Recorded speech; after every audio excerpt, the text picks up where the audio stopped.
All right, we're gonna go ahead and get started with the meeting. Hey everyone. All right, so we're gonna go ahead and get started with the meeting. Um, Hello, I'm Josh. I'm the president of ACM, and welcome to the third general body meeting. If you guys could log in or go to this page, acm@qc.org/c, and that applies to people in person and also joining virtually.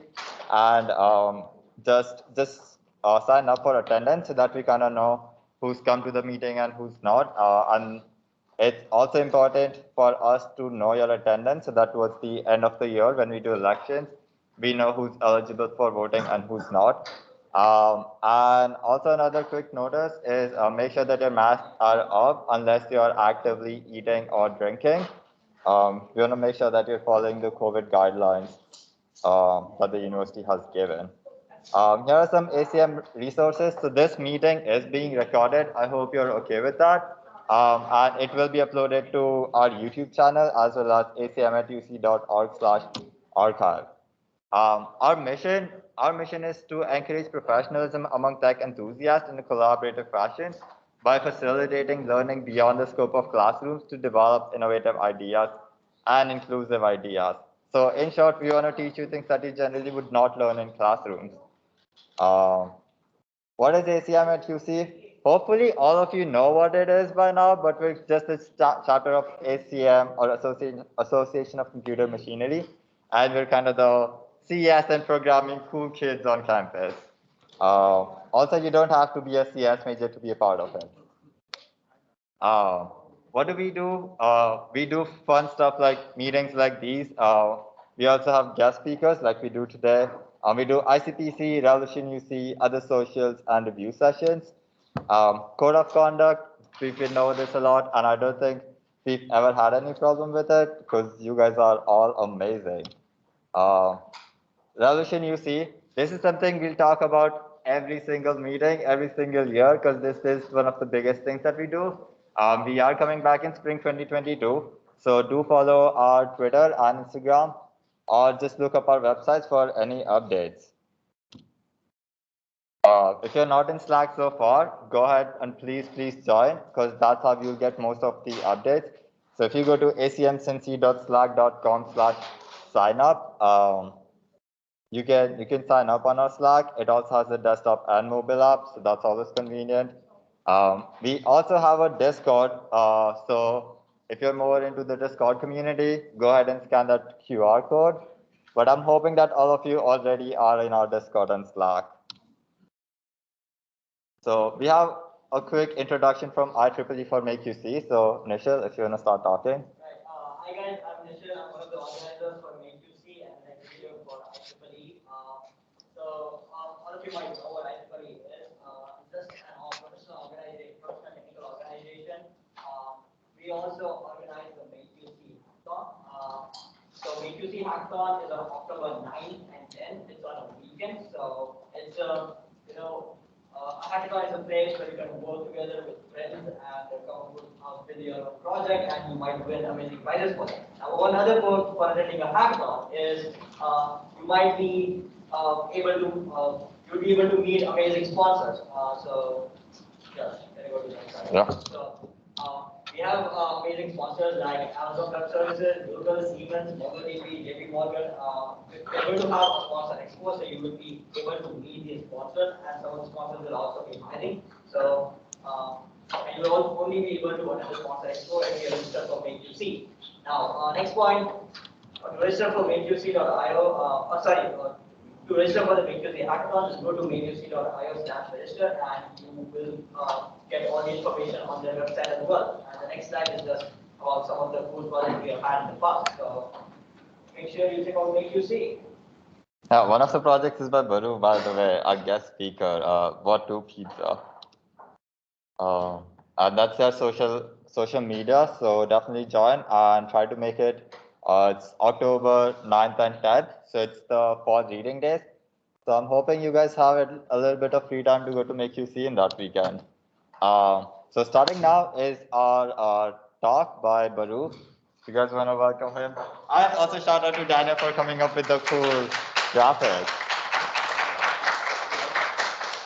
Is it? How do I set this up? What? That is Alt Tab. Oh, no, it's not.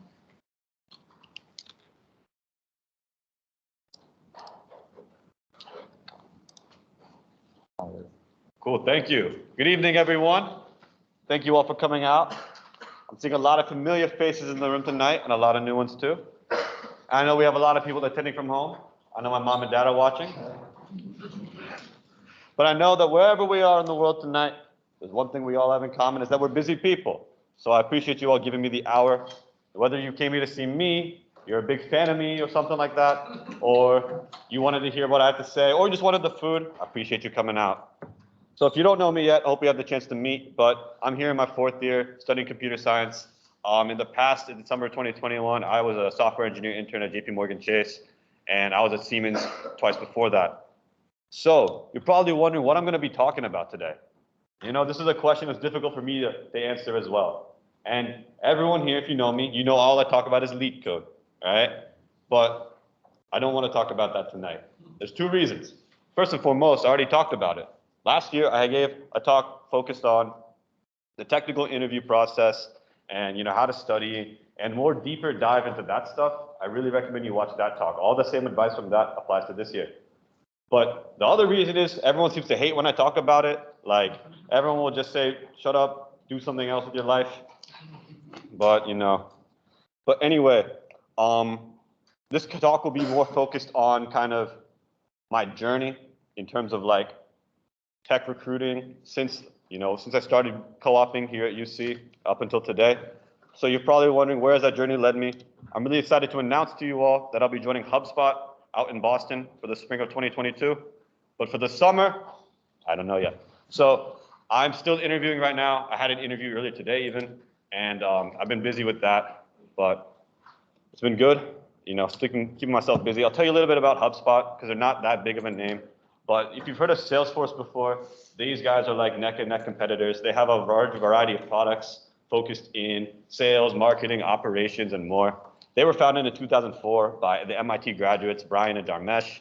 I'll be working there as a back-end intern this spring. I'll be relocating to Cambridge. And here's some pictures. On the left is the office. They have a super interesting office design, very, very tech vibes. I'm really excited for that.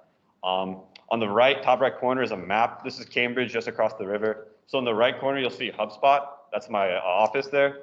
In the bottom part, you'll see MIT, where the founders attended. And in the top left corner, you'll see Harvard, you know. So I'll be in the midst of all that. I'm really excited for it. Bottom right corner is a little celebration they threw in 2015. They reached 15,000 clients, so they released 15,000 orange ping pong balls into the atrium. I wish I was there for it, but oh well. So other than the spring grind, I've had my summer grind. I've received the take-home test for Twitch, Citrix, Twilio, Amazon, and I did my phone interview with Samsara just a few hours ago. I passed my phone interview with Asana a few weeks ago, and I have my final round coming up, and I did receive an offer to a smaller company called Hyperscience. But, you know, before we talk about stuff for today in terms of like my recruiting, I want to take you back to the very beginning of my career. So this was at Siemens. That was my office in the basement with no windows, no nothing. And I was in a machine learning research team, and that sounds very cool. It sounds like I'm smart. Opposite is true because I mentioned machine learning once offhandedly. My mom, she told me, say machine learning during the interview. They think you're smart. And what happened is I mentioned it, and then they put me on a machine learning team, and then they realized I wasn't smart, right? So I did not know what I was doing on that job. I don't even know why they gave me a return offer, to be honest. And I didn't really feel like that was where I wanted to continue my career. So I started job searching. I started buffing up my resume. You know, I attended the very esteemed Revolution UC in 2019. That's my friend Jackson and I. We won prize of the best website that year. And that was my peak in hackathons. I attended a few more after that. I didn't win anything, and that is, I disavowed hackathons. I said I'm never going to do a hackathon again. But it was fun while it lasted. But I applied to lots of jobs. I applied to 150 that season, actually. And I tried cold emailing. So I would message, you know, local startups here in Cincinnati. I'd be like, hey, I'm looking for a position. But, you know, I put a lot of effort in that year, and it led to a whole lot of nothing. So that's not really my office, but I was doing a remote return to Siemens. A lot of people lost their jobs, so I was fortunate enough to keep mine at Siemens. But I was rejected from all 150 applications I sent out. So, you know, COVID made things harder, and I was even lazier at work. So my daily routine is wake up at 8 a.m., log into the computer, go back to sleep, wake up at 10 a.m. and then get to work.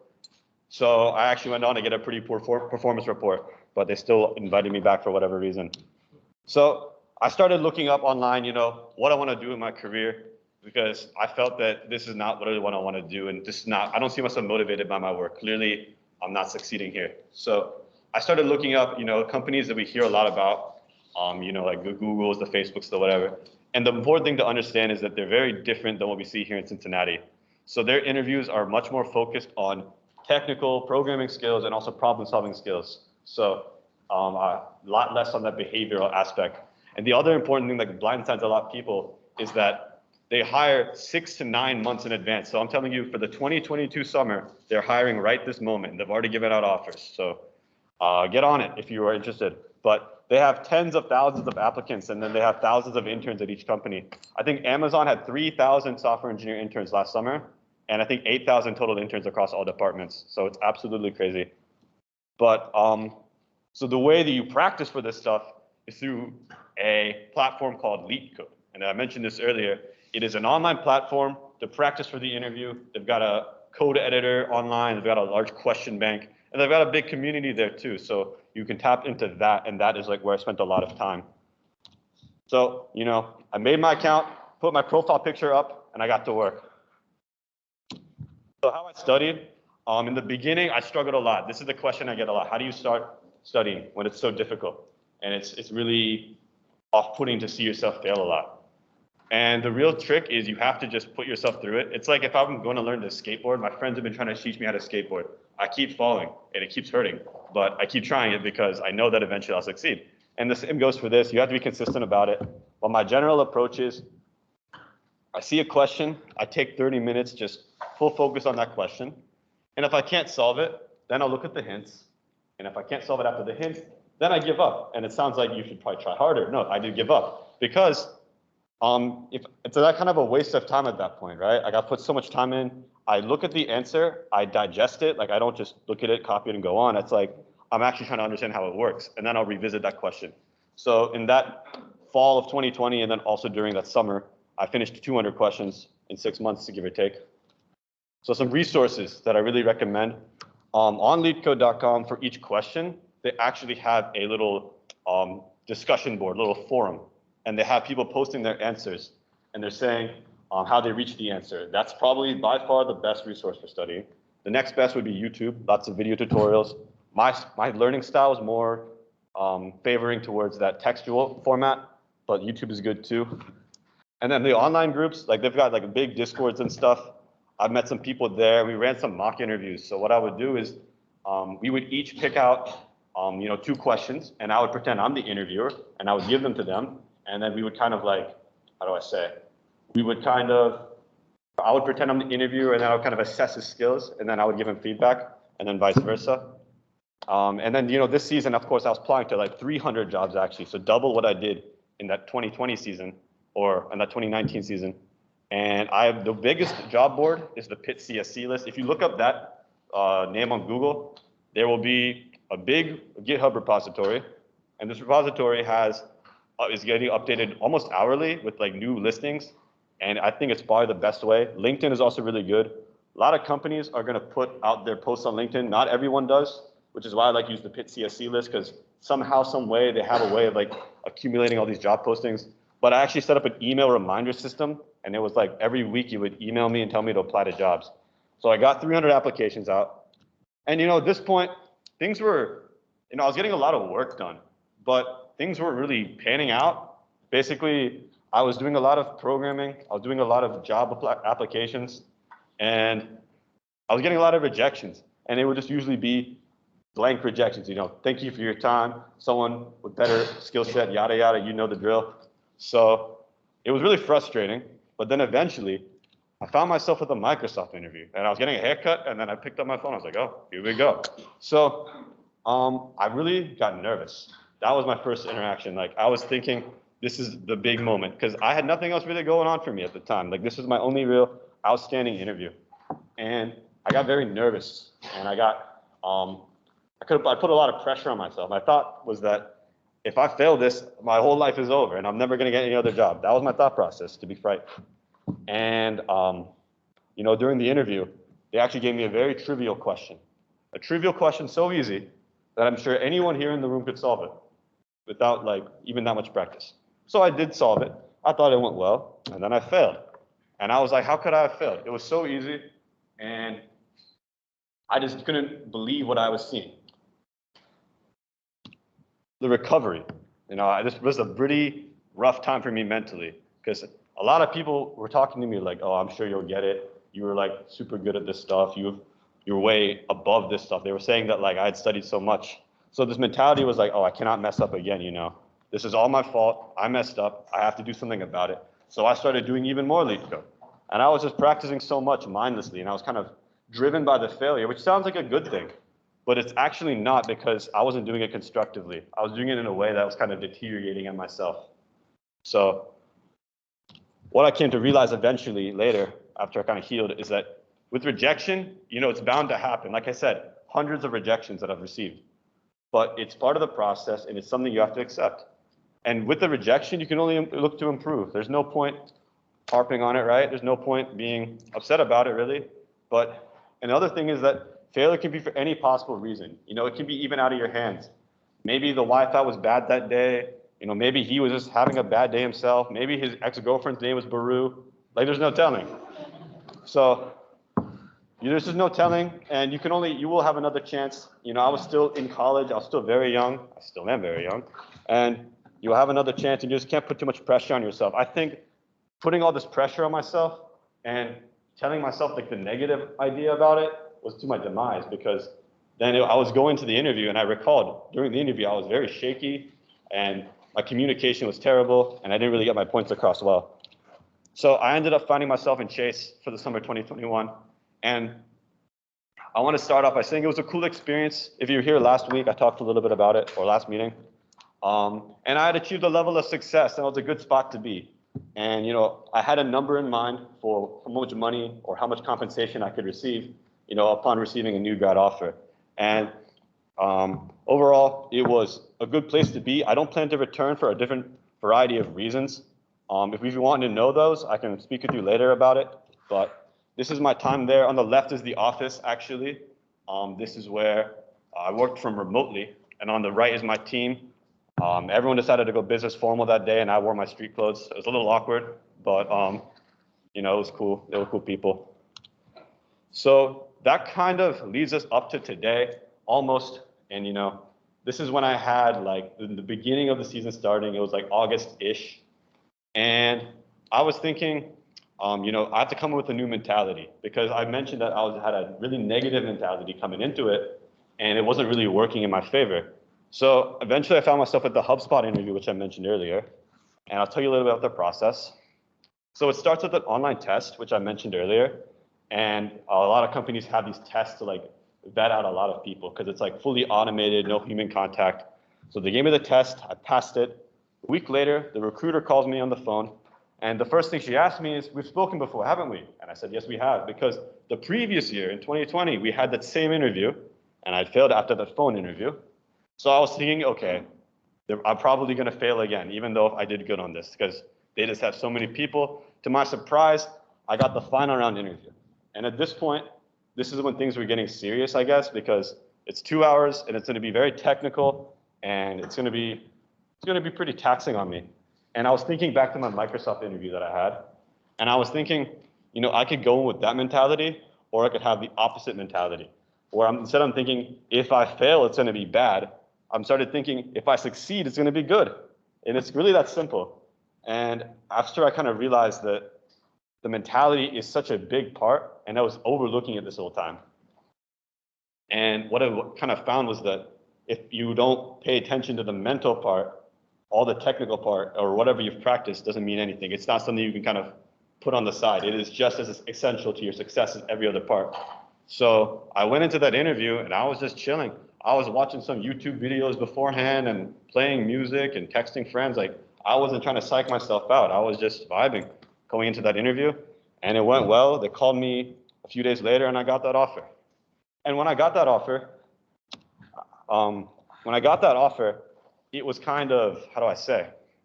It felt really good. I mean, this was like a really cool direction I wanted to go in. And I kind of came to realize something. This whole time, my motivation was always kind of like money or like I wanted to look cool to my friends and stuff.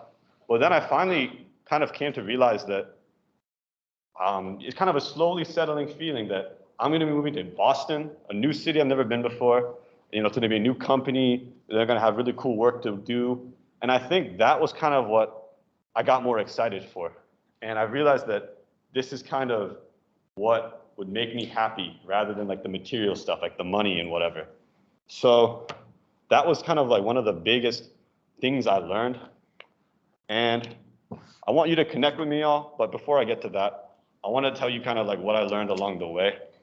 So I showed you all about how like I would work consistently every day on lead code, and I've taken a break, thankfully, but I was doing it pretty rigorously. But I found that like when I was very young, or I was 19 years old, I was working at Siemens, and a company like these big teams in tech, they seem so far away. But if you really just work hard, a lot of things are not so far out of reach as you would imagine. So that was a really big lesson. And then this whole thing about failure, like I took a lot of time to try to understand how to deal with failure. And I think that having such a big failure, like with my Microsoft interview, it really hit me hard, but I think I grew a lot from it. And also this whole idea about confidence, the mentality that you bring into the interview or to anything really, I think that was probably the most valuable lesson that I learned. So these lessons, like, yeah, they helped me pass these interviews, they helped me get further in my career, and yeah, I'm in a better spot in my career for it. But it would be short-sighted to say that I only gained in the career aspect. I really gained a whole lot in terms of personal growth and lessons that I'm going to be holding on for the rest of my life. So the one thing I really hope you all take away from today is that if you challenge yourself to whatever it is, maybe you want to start putting yourself to a different spot in your career or anything really, there's always like the journey of what you do along the way that really has a lot of value. And there's the journey and the destination, which you hopefully achieve along the way. So if someone were to ask me, would I do it over again? Yes, I would, because even if I were to find myself at the same exact spot in my career, I've still grown so much as a person. And nothing is really out of your reach if you put your mind to it. But with that in mind, I would urge you all to connect with me. Twitter is the most important. If you know, I got the best tweets on the app. Instagram is cool too. Also, follow the Baru cult. An anonymous creator has made a cult about me. I don't know who they are. They've got Baru sightings, Baru memes, Baru quotes.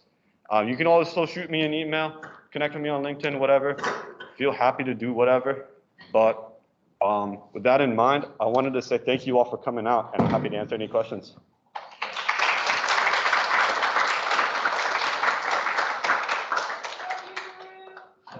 Thank you, Daniel. Dude, you guys cut some of my slides out. What's up? Me? Okay. First of all, thank you so much. This is like skills that I think a lot of people wouldn't want to share, so I appreciate you sharing your knowledge. My question is kind of like psychological, weirdly. Sure. So you said like you did all this application. It's such like a grueling process to apply like 300 companies. And I guess my question is like, what gives you that drive, and just like why? Like why do you care? Like what's the end goal? That's a good question, and I'm not really sure.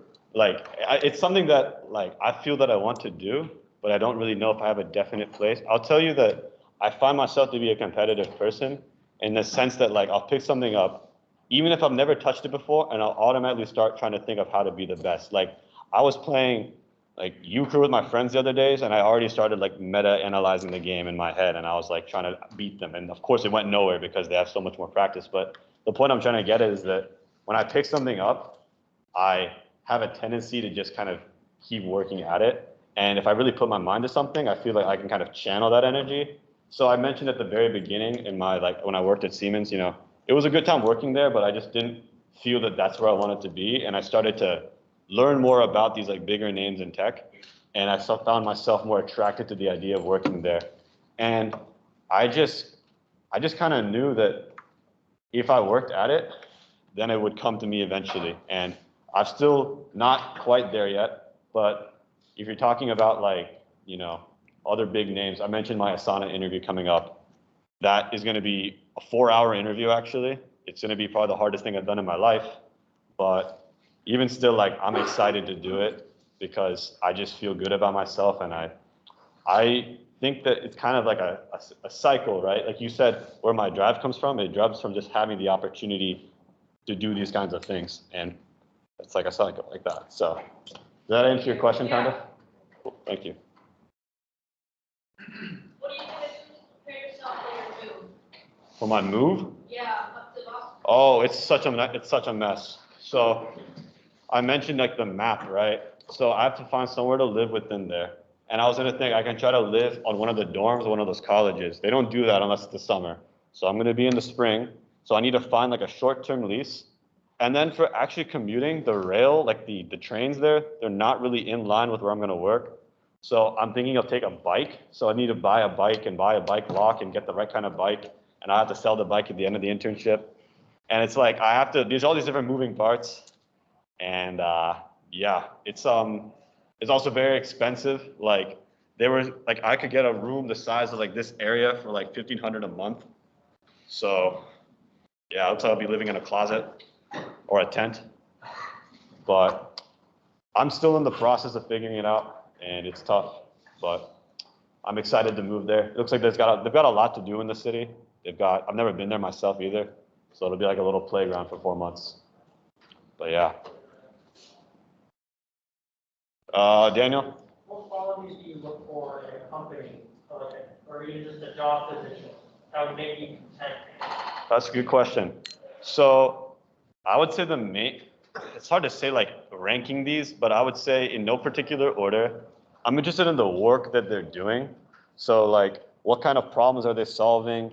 You know, what is their mission? Are they doing a good thing for the society or not? That's an important part to me. The people I work with are important. You know, what kind of culture is there? Do they foster growth?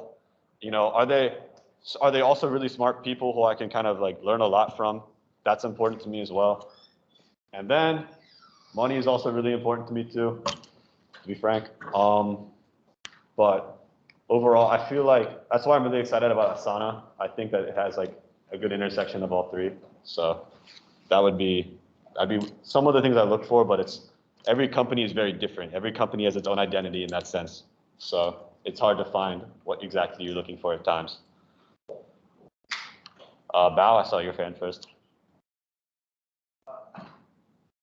Are you selective in your applications, the application you send, or apply online? Are you asking what companies like do I pick out what companies I'm applying for? Are you selective in the application? Oh, am I selective? Okay, that's a good question. So I mentioned, you know, I sent 150 and then I sent 300. So basically, when I sent 300 applications out, there were a large number of companies that I would have accepted compared to the position that I was currently in. So I was at Siemens and I wanted to get somewhere else. There were so many amount of companies. And then when I got to JP Morgan Chase, I've actually only sent out 40, 50 applications this year. You might think I would send more. Did I send 600? No, I sent 50 because there's a smaller amount of companies that I would accept compared to my return offer at JP Morgan Chase. So I am selective because I compare my current existing position to my new possible position. But I cannot always be selective, right? I wasn't always very selective. And back in the day, I would just apply to everything. So yeah. Mahesh? Alright, so question. So Yeah. how do you feel about like, I don't know, directly applying versus LinkedIn and all of those third-party aggregators? And also, I guess, how do you take your LinkedIn game to the max? Okay. Well, to be frank, I think LinkedIn is a useless platform. No. I got to rent for a little bit. All I see on LinkedIn are people posting their sob stories like I did today, in fact. But no, I really do feel that like LinkedIn is a lot of smoke. If you want to apply and you want to get like a little bit of leverage, what I see people doing is you apply normally, and then I actually have a cold email format. So I'll find out recruiters' emails, and I'll start off by saying, hey, I interned the past at Chase, and I'm looking for a new position. Here's my past experience. Here's my resume. How do I get started on the interview process? Something along those lines. And I'll shortly after applying, I'll find the recruiter, and then I'll email them. And sometimes it works. Most times it doesn't. but sometimes in a few rare opportunities, they will get back to you. And sometimes they'll say, oh, go apply online, as if they didn't even read my email. But sometimes it works. That would be like the better way. As for getting your LinkedIn to the max, I've never really found use of it, so I don't really consider it much. But to get your name out there, I would say cold emailing is your best bet. And I don't think cold linking is good. I feel like email has the best hit rate. So I use email. Anyone else? What was it like on your first day interview? What was it like? Yeah, first day. Sure. So everyone was dressed very nicely, and that was probably the nicely dressed we'd ever done for the rest of that internship. They tempered expectations later. That was the only day I ever wore a collared shirt there. And they went us through this whole like little orientation. They took us around the office. They gave us a lot of debriefing. And after that, I got to meet my team, and then they took us to the basement. The basement it was pretty dark, I'll be honest. Like, I don't know, it was just depressing to me to be in that room. But I met my team, and I met some good friends from my co-ops there. And we would always be chatting and stuff. It was a good environment. Like, I remember this one time actually, us three were talking about cars. I was just trying to keep up because I don't know much about cars. And then before the boss walks in, everyone's like, get back to work. And he's like, what's going on over here? We think we're in trouble. But then I remember this boss has a PhD in mechanical engineering. So he starts talking about cars with us. So it was a cool environment. But I didn't learn anything there. You mentioned what you should do for an interview. Okay. Could you highlight what I shouldn't do or what we shouldn't do in an interview? What you shouldn't do in an interview. Sure. So I would say the main things they're looking for, one of the main things is communication. So they're trying to understand your thought process throughout the whole thing. So if you ever like go quiet, that's like you're severing the link there. They can't really read into your brain. So when you commute or when you communicate, you kind of want to be having a streamline of information. Whatever thoughts are coming into your head, you say it. And if you don't speak, then they don't know what you're thinking. So that would be the first like big red flag to do. In fact, he would even say that my interviewer even called it a failure state to not be speaking. So, and then they also want you to be very objectively analyzing a question. So like, if you get a question and you start coding immediately, that is actually the wrong thing to do. They expect you to take a lot of time to break down the problem and explain your explanation or explain your solution before you get actually coding. So that's a big trap a lot of people fall into. Those are the two main things I would think. There's a lot of other smaller things, but keep those in mind for sure. Anyone else? Going, gone. All right, well, thank you.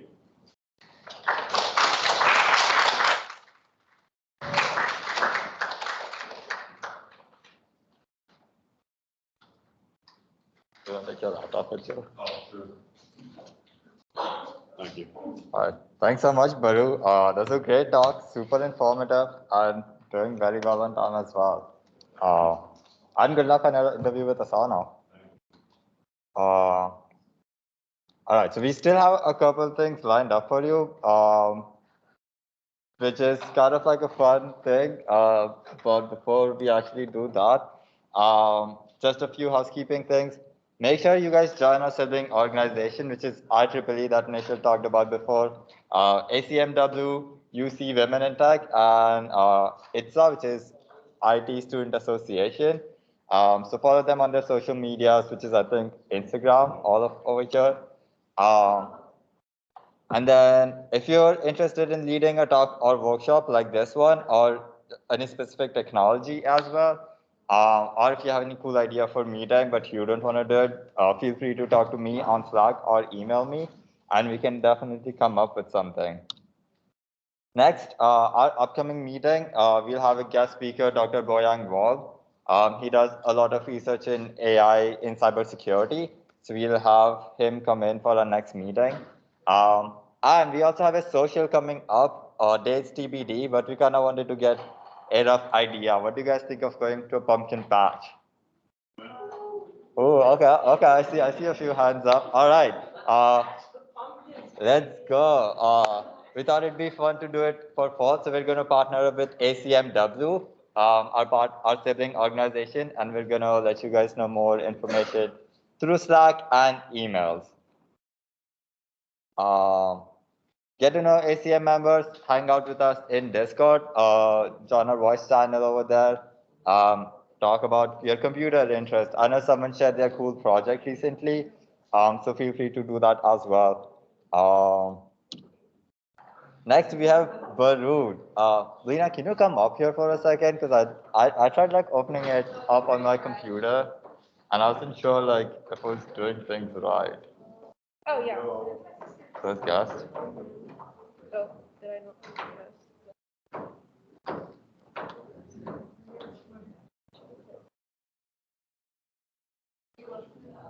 Oh, then I can like post it and then everyone else can Yeah. on it. Okay, that's what I do. All right, so we're gonna do a Kahoot on Baru. There we go. Just a little context. I mean, these are the game options.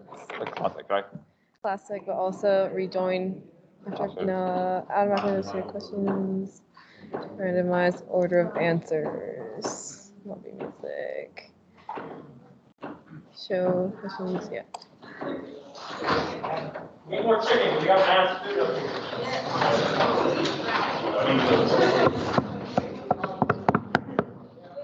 I get to go first. Everyone else.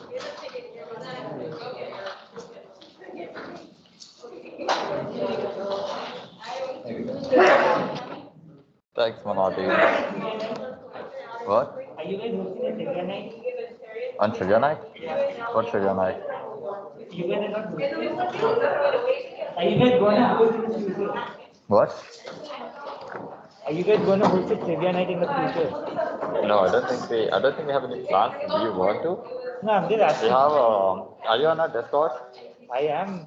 On our Discord, no, it's okay. On our ACM Discord, we have like a channel called we have a channel called Trivia Bot, and we used to play trivia a lot on it before. We haven't played trivia in a while, but feel free to make it. Oh, wait, I have to sign. What? No, nothing, I have to sign. Oh yeah, no, you can use your phone. Yeah, to that's what sign my in. phone is there. Okay.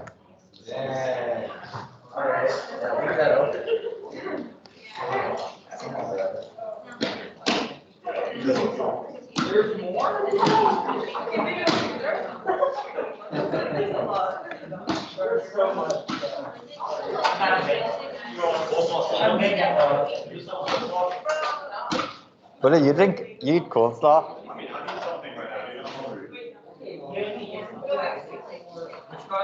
I would choose that over coleslaw, just FYI. What? Yeah. Oh, I think I wasn't sure if it was for what it was for, but I deleted like an empty slide. No, dude, some things are important, dude. It's like you bring the attention to myself and you take it off of the screen. Oh, I only deleted one because I wasn't Okay. sure We like. also deleted this other one, but it's no big deal. It just caught me off guard, and I think that's kind of why it went a little Oh. short. Oh, But it's not- what slide was it? Okay, it was like this one. It was like over here. Where is This it? is still recording, by the way. Oh shit! So, And this one right here. My motivation. I wanted to talk about like the contrast and my change of Oh mentalities. wait, no, I remember this. No, really? Yes, it's still there. No, but this is the different one. This is like it wasn't there. I swear to God, it wasn't there. This is exactly what I was playing. Okay, well, This then I sounds don't exactly what I know. was playing. I felt like I don't remember seeing it there, so that's what No, I don't remember you talking about it either. But Yeah. it's exactly this I'm like, where presentation. did it go? No, you're good. It's just it was caught off guard by that. I'm sorry about that. No, I no, think- it's not your fault. It's not Do your you think you fault. probably like hit it twice accidentally? Could have. I don't know. Could have. But dude, honestly, that was not best in a while, but it was okay. No, I think it went far. I mean, like you had good questions. People are engaged. You did a good job. I think I did good. I think I could have done better. I wanted to hit that best in a while mark. When I practiced, it went much slower. So I don't know. No, you're good. I mean, like, I think you're doing perfect on time because, like, I feel that gave enough time for questions. Okay. And do a little bit of this. Cool. Well, I'm glad you thought it was good. Thank you. You ready for Bahu? Bahu?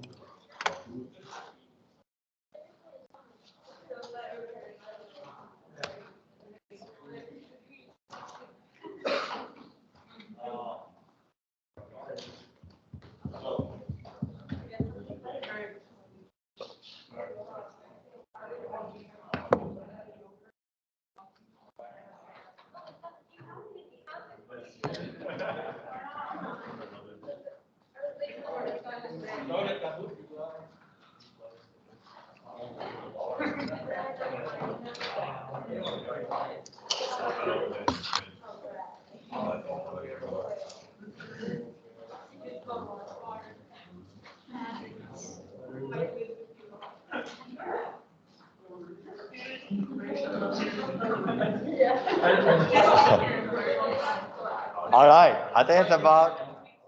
All right, I think we can go ahead and get started. I guess. Varun, is that you, Brandon? I think that's a nice one. Just a little bit of context.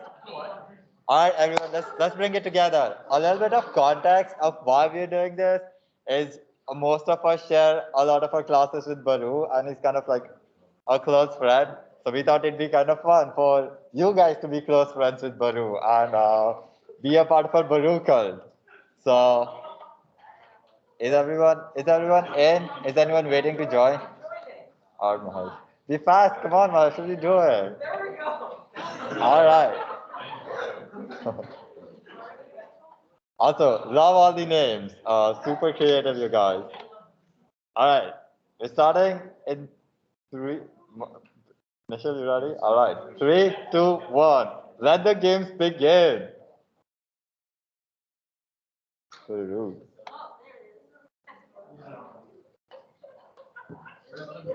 What is Baru's birthday?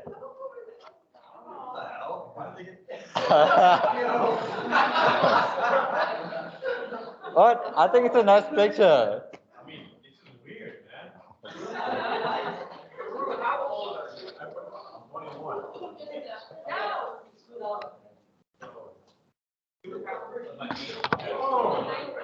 Ooh, 6 people.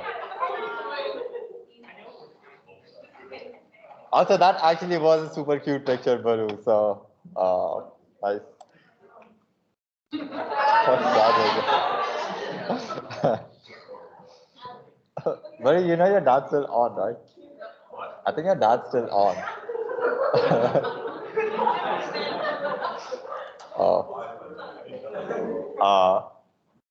Baru has interned at Google. True or false? Why, wait, whoever made this, why did you not put NASA?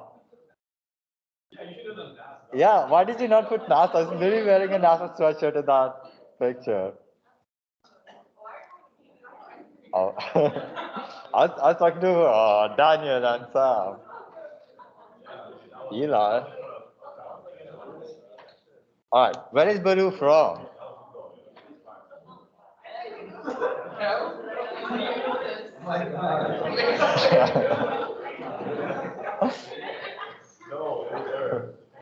Yeah, well, a lot of people did get that right.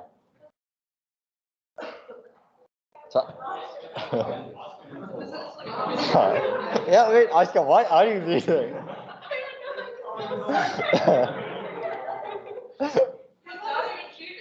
Yeah, exactly. What high school did Baru go to? I actually do know this.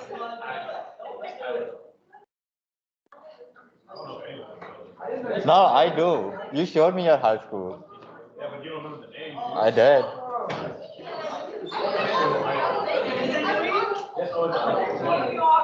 Boo! Liz, why are you in the lead now? Oh.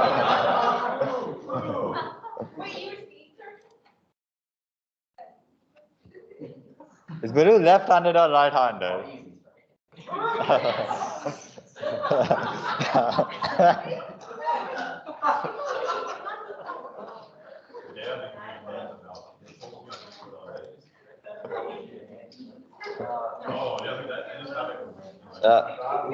Okay, I need to, Baru, how are you not in the, how are you not top on your own trivia? You're not? Oh wait, who's Chad Yogesh then? I thought that was you. True or false?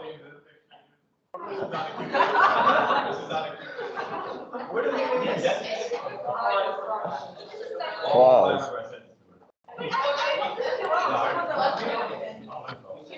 Oh no.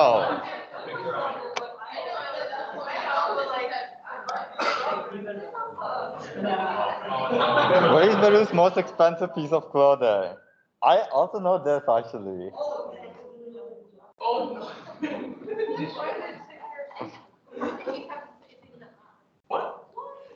Honestly, yeah. Bro, he made a tweet about that, $200 cargo shorts.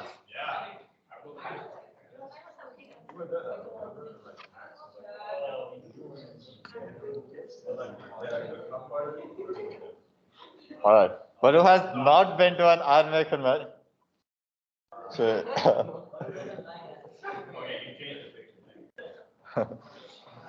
Wow. Wait, Baru, you haven't? Oh, you have, okay, right. Ashka back in the lead. Baru has a black belt in Taekwondo. True or false?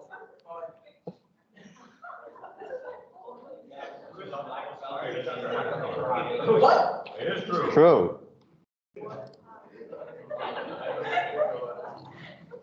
Ashka and Balloon did leading up. Baru.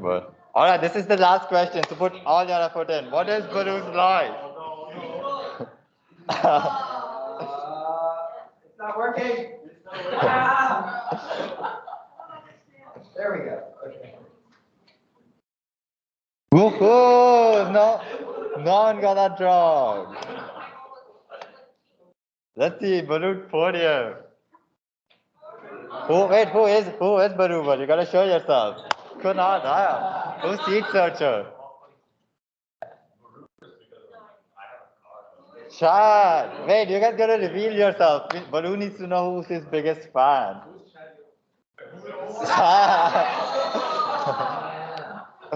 Wait, who's seat searcher then? Who is this anonymous person? Oh, really? Because he's my friend who I made the project with. Oh, okay, wait. Cool. Yeah, this was really fun. Yeah. Yeah, I should have so many people in the chat.